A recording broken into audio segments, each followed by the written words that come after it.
Good morning, student of class 5. How are you? I hope you all are fit and healthy. So welcome back to your EVS class student. Today date is 10 January 2021 and I am teaching you chapter number 20 and name of the chapter Birth of a Nation.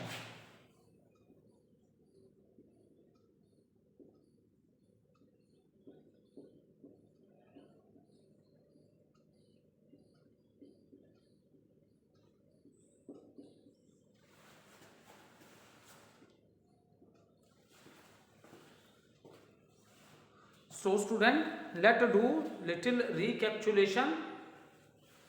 Okay, let's do little recapitulation what we have done in the previous video.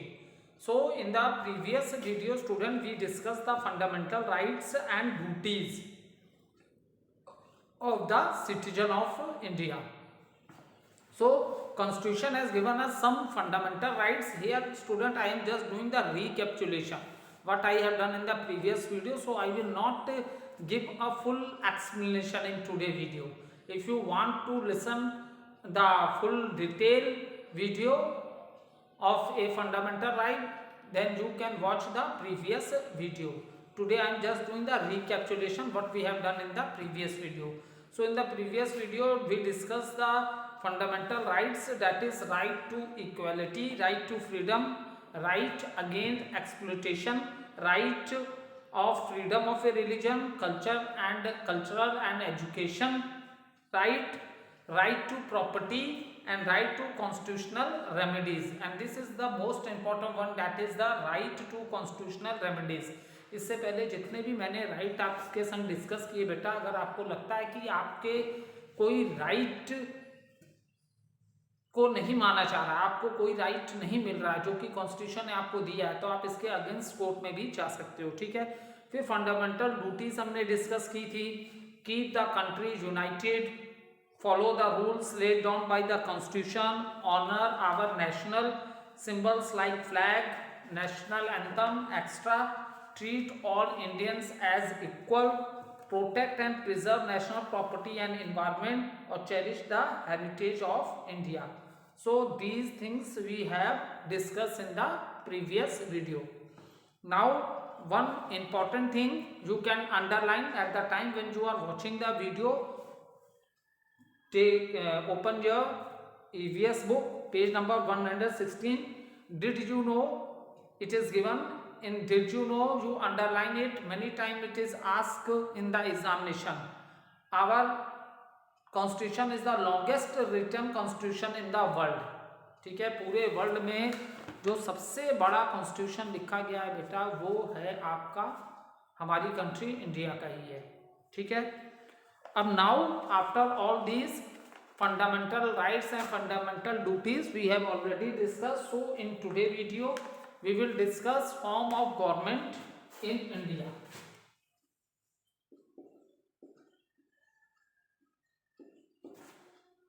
Form of government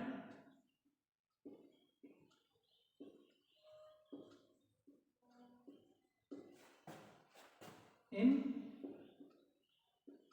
India.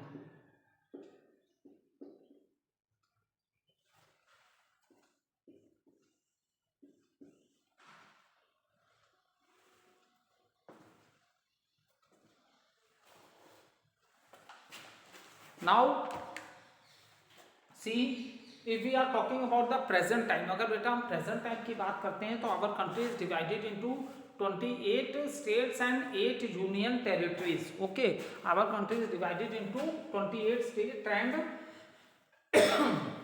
8 union territories.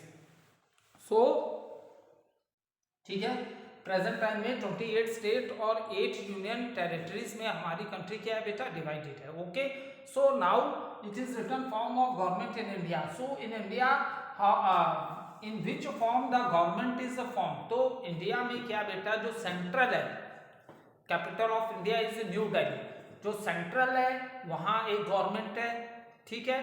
उसके बाद जितनी states हैं, 28 state मैंने discuss की ना, जितनी भी 28 state हैं सब में स्टेट गवर्नमेंट्स हैं, और लोकल सेल्फ गवर्नमेंट जो आप कह सकते हो विलेजेस में, लोकल सेल्फ गवर्नमेंट जो आप कह सकते हो बेटा विलेजेस में है, ठीक है। तो थोड़ा थोड़ा अभी डिस्कस करेंगे आप लोग के संग ये तीनों गवर्नमेंट के बारे में। तो first of all let we start with the, first of all हम लोग सेंट्रल गवर्नमेंट के संग स्टार्ट करते हैं, ठीक है। सो वी जो form of a government in India, तो इंडिया में आप मोस्टली आप देखो कि 3 फॉर्म्स ऑफ ए गवर्नमेंट बना रखी हैं, ठीक है। एक सेंट्रल में, एक गवर्नमेंट सारी स्टेट्स में, और एक सेल्फ लोकल गवर्नमेंट जो कि आप लोग विलेजेस में बोल सकते हो, जो जिसमें आपके ग्राम पंचायत आती है, ठीक है, जिसमें आपके कौन आते हैं, ग्राम पंचायत आती है, ठीक है। तो that is so one by one we will discuss this. अब देखो we have parliamentary form of a government,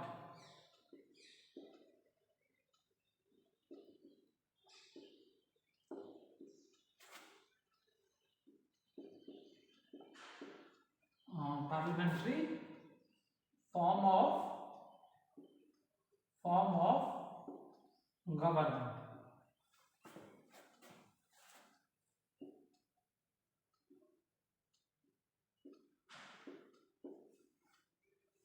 in India,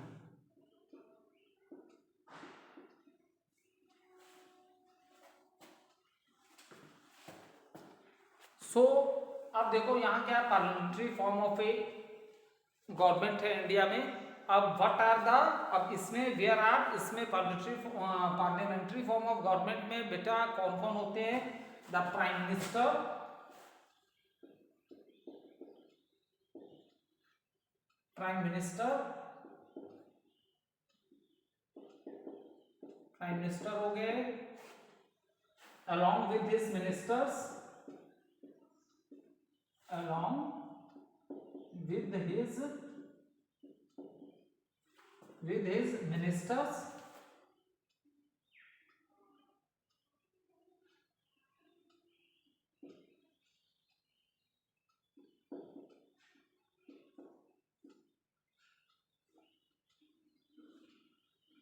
okay.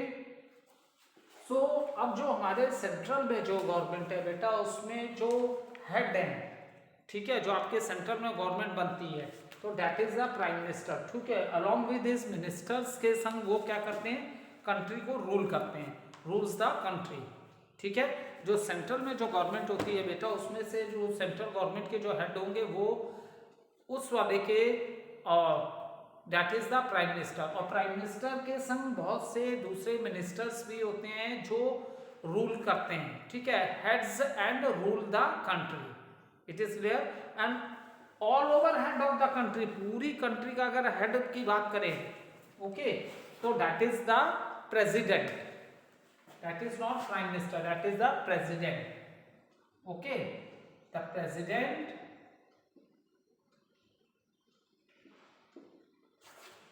President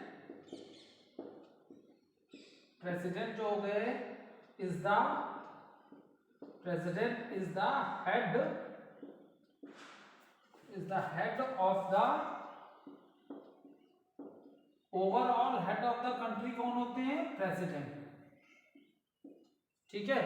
देखो अभी सारी चीजें शॉर्टकट में दी गई हैं, क्योंकि इसके बाद अभी नेक्स्ट चैप्टर जो आएगा आप लोग का, अ न्यू डॉन, ठीक है, तो उसमें all the things I will explain you in the detail next chapter. अभी बस ये छोटी सी इंट्रोडक्शन दी गई है कि 3 फॉर्म ऑफ ए गवर्नमेंट है, तो गवर्नमेंट में कौन कौन होते हैं जस्ट मैं यही डिस्कस कर रहा हूँ, ठीक है। उसके बाद जो नेक्स्ट चैप्टर है उसमें स्टेट में गवर्नमेंट कैसे होती है, सेंट्रल में गवर्नमेंट क्या होगी, उसका हेड कौन होगा, what is the method of election, all we will discuss detail in the next chapter, a new dawn, okay. तो अभी आप ये समझ लो कि सेंट्रल में जो गवर्नमेंट होगी, तो प्राइम मिनिस्टर जो है along with his minister heads the country, और ओवरऑल कंट्री का हेड कौन होता है, that is the president of the country, is it clear. और ये जो पार्लियामेंट है बेटा, ठीक है, इसके 2 हाउसेज होते हैं, एक को हम लोग राज्यसभा बोलते हैं, एक को लोकसभा, ठीक है, एक को अपर हाउस बोला, इसको दूसरा नाम इसका अपर एंड लोअर हाउस भी बोलते हैं। ओके, सो अब जो सेंट्रल में जो आपकी गवर्नमेंट है, to houses of parliaments, to houses of the parliament, ठीक है, to houses of the parliament, to houses of the parliament, what are they? That is Rajya Sabha and another is known as Lok Sabha, ठीक है।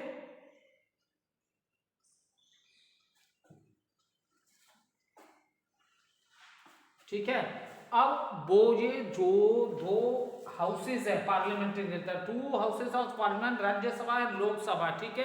अब इसमें जो भी ministers होते हैं, बोथ द प्राइम मिनिस्टर और जो prime minister and president of the country are help by these two houses, okay, to form the policies for the welfare of the people, ठीक है। क्योंकि ये वाली गवर्नमेंट जो है बेटा, ये किसमें है? सेंट्रल में आपकी, ठीक है। ये गवर्नमेंट आपकी किसमें है? सेंट्रल में। तो अब जो लोकसभा है ना, लोकसभा के हेड ही आपके प्राइम मिनिस्टर होते हैं, ठीक है। लोकसभा के जो हेड बनते हैं उसी को हम लोग क्या बोलते हैं? Prime minister. और प्राइम मिनिस्टर, अब ये दो हाउसेज हैं पार्लियामेंट के, एक को राज्यसभा बोलते हैं, एक को लोकसभा बोलते हैं, एक अपर हाउस है, एक लोअर हाउस है। So these the member of these houses helped the prime minister and president to form the policies for the welfare of the people, okay, ठीक है। और जो भी लॉ बनते हैं, नए रूल्स और नए कानून जो बनते हैं, उसमें सुप्रीम कोर्ट भी हेल्प करता है, ठीक है। जो भी अगर कोई नया लॉ रिकमेंड होता है, नया लॉ कोई बनता है, तो उसमें सुप्रीम कोर्ट जो है बेटा, that also help it in, ठीक है। तो ये अभी थोड़ी सी हमने डिस्कशन की है इसकी यहाँ पे, फिर ये सारी चीजें हम लोग नेक्स्ट चैप्टर में बिल्कुल डिटेल में सारी चीजें पढ़ेंगे, ठीक है।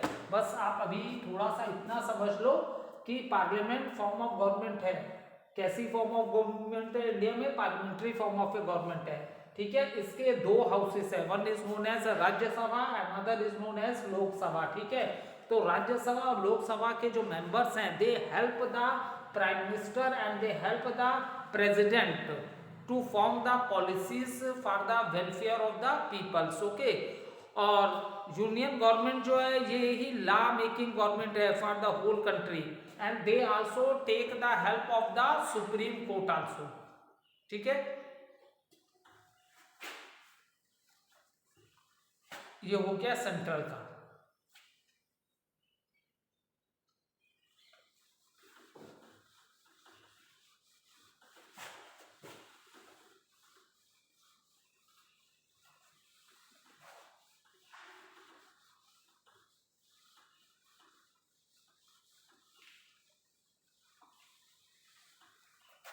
अब देखो, जो मैंने लोकल सेल्फ गवर्नमेंट बताई थी, लोकल सेल्फ गवर्नमेंट जो कि विलेजेस में होती है, जिसको हम लोग क्या बोलते हैं? Gram panchayat,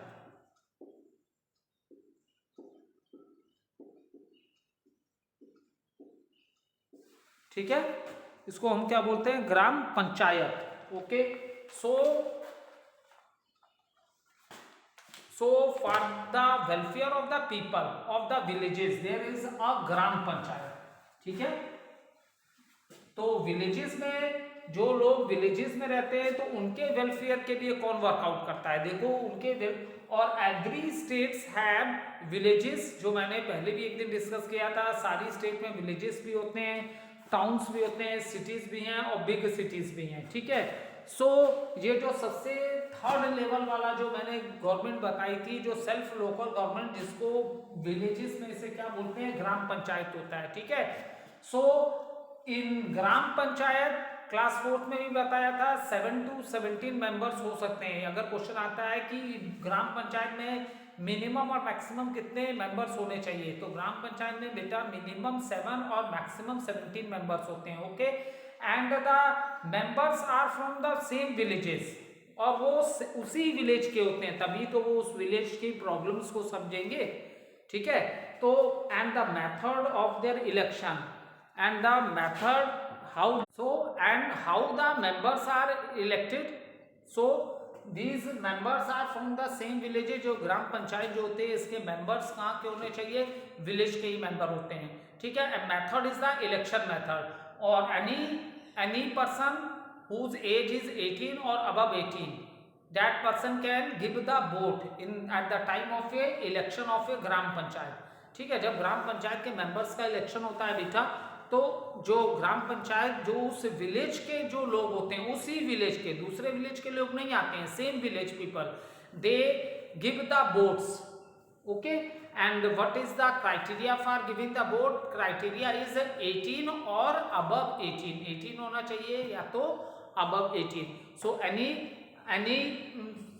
person, any person whose age is 18 or above 18, that person can give the vote at the time of a election। ठीक है, तो अब तो ग्राम पंचायत जो विलेजेस में आई और इसके हेड को क्या बोलते हैं, फॉर एग्जांपल ग्राम पंचायत में मान लो 7 मेंबर्स हैं।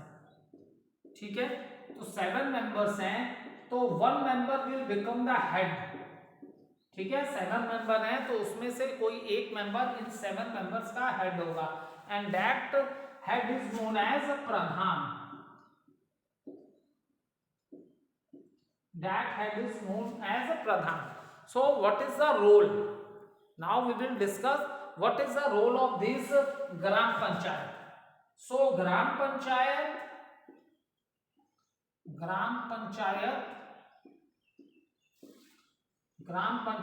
Work for the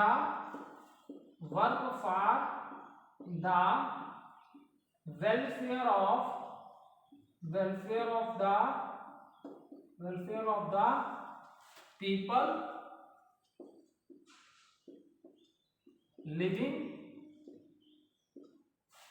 living in the village.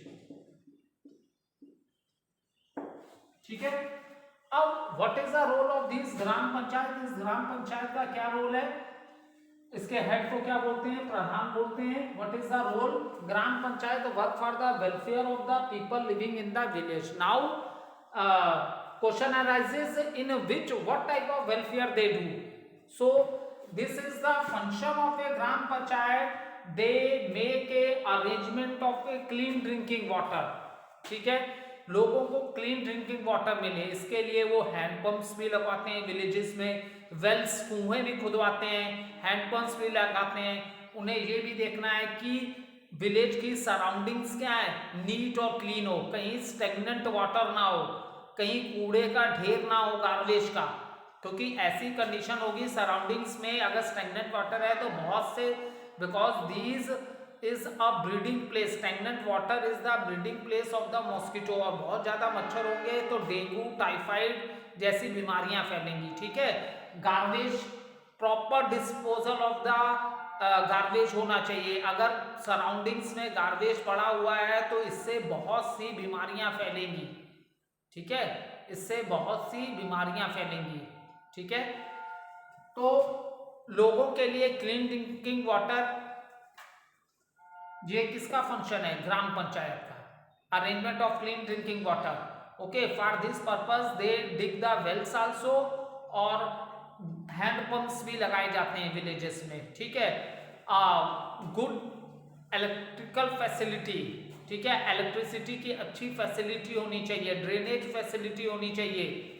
ठीक है, और कोई भी न्यू बिल्डिंग, अगर कोई भी नया कंस्ट्रक्शन वर्क होता है विलेज में तो वो भी किसका अंडर में आता है, ग्राम पंचायत का भी रोल होता है ये भी। ठीक है, और फिर एग्जाम्पल टाइम टू टाइम ये लोग सेमिनार्स भी कराते हैं, क्योंकि मेन ऑक्यूपेशन जो लोग विलेजेस में रहते हैं बेटा, उनका मेन ऑक्यूपेशन क्या होता है, उनका मेन ऑक्यूपेशन होता है कल्टीवेशन, फार्मर्स होते हैं, मेन उनका ऑक्यूपेशन होता है खेती करना, कल्टीवेशन करना। तो टाइम टू टाइम सेमिनार्स भी अरेंज करवाए जाते हैं। इन ग्राम पंचायत के जो सदस्य हैं, मेंबर्स हैं, वो इसलिए टाइम टू टाइम सेमिनार कराते हैं ताकि फार्मर्स को न्यू टेक्नोलॉजी के बारे में बताया जा सके। Okay, thank you. We will continue this topic in the next video. Okay, bye bye.